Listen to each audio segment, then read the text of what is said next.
الله أكبر الله أكبر الله أكبر.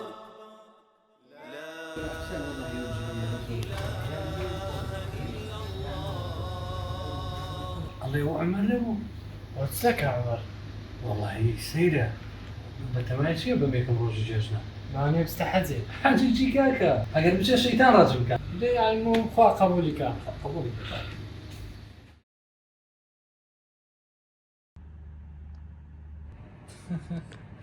زانا عمر تشتكي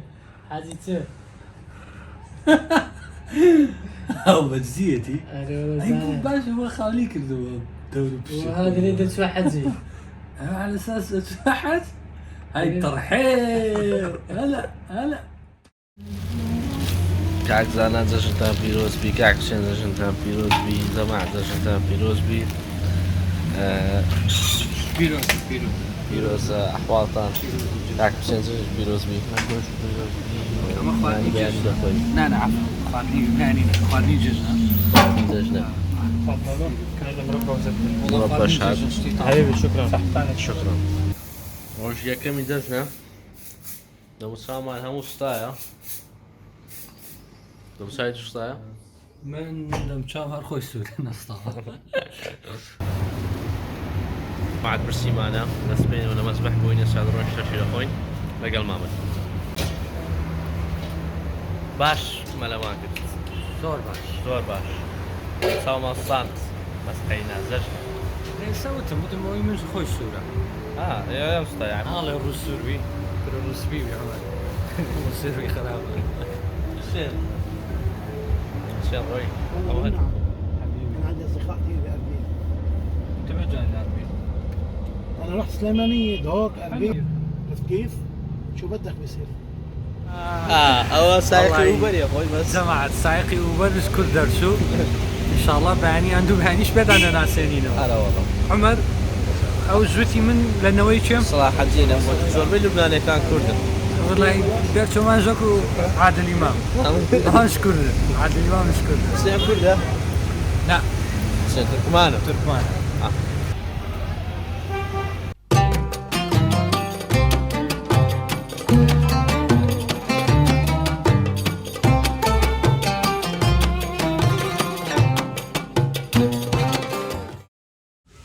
طبعا أورو دوامين روز جزنا هاتين ناني سبيني ما بود رنگ لخواستابو أو برادرانش مدعين لكن ڕۆژی دووەمی جەژنە دە و چاوم ستایە دەچینە جەیەک کاکمالی دەمان با بزانین شێوە دەمان بە لەگەڵمان بن و زۆر سپاس يعني ابن جنوب بجنوب، ابن بعلبك ببعلبك. يعني كله بالضيع، كيف أنتم بتطلعوا على الضيع؟ تطلعوا من أربيل على ضيعكم، نفس الشيء هلا. كله طالع.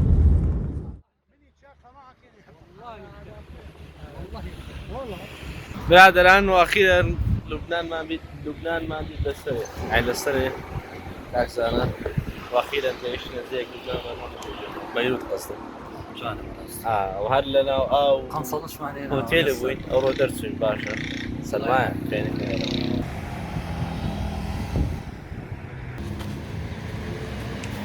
أبيان تسيا وين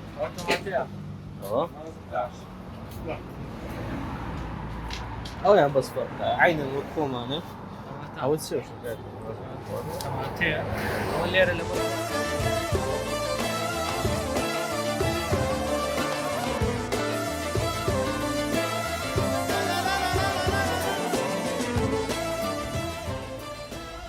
بەپێی قسەکانی کاک مەهدیوی بەپێی قسەکانی کاک مەهدی ئەو دارە تەمەنی 6,000 ساڵە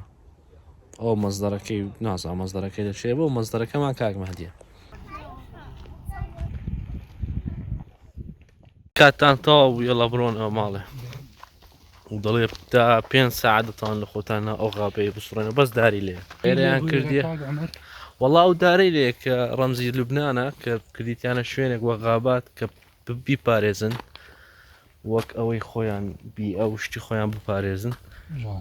ئێتر دەستیان خۆش جەماعەت ڕۆژی سێمی جەژنە هاتینە شوێنێک ناوی چیە جۆنی ناوی چیە جۆنی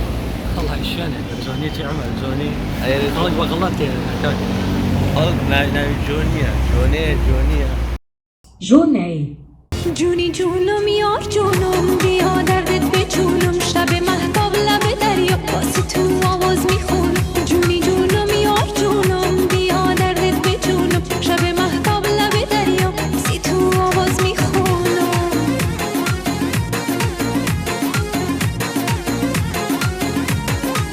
توی شرجی توی درماما میرم کنار دریا منتظر برادران بەیانیتان باش ئەوڕۆ ڕۆژێک پێش ئەخیر ڕۆژمانە هاتی نانی بەیانی بخۆین و کاک حوسێن دووسێ ڕۆژ نەخۆش و من ژێر تەواو نەبوو لەگە چێ سەفەر دوو معوەقم لەگەڵ ئێنا بۆ سەفەر ئەوکو دەوێت هذا هەر پێمان کرێ بڕۆ لای ئەمە حەبی بۆ بێنە بڕۆ ئەوە حەبی بۆ بێنە خەڵک حیامان جۆڵەن کاکە ئێوە بۆ مستەشفا هاتوونیان بۆ فندق سەیدەڵێکە چی گوت؟ گۆچ کاکە ئەنگۆ هاتینە سیاحی بکەن یا هاتینە حەوی لە من بکڕن هاتنە خەستەخانەی خەنی بوو بۆ خۆی وەڵا بەقەت 2 ساڵی لوبنانی شێکی غەز لەسەر عومەر و حوسێن هەر حەبمایە پەنەدۆر پەنەدۆر هەمایە نەوەڵا نەما سەفەرەکەمان تەواو نەخۆشیەکان تاڵ نەخۆشیەکە بە نەخۆشی بەسەرمان برد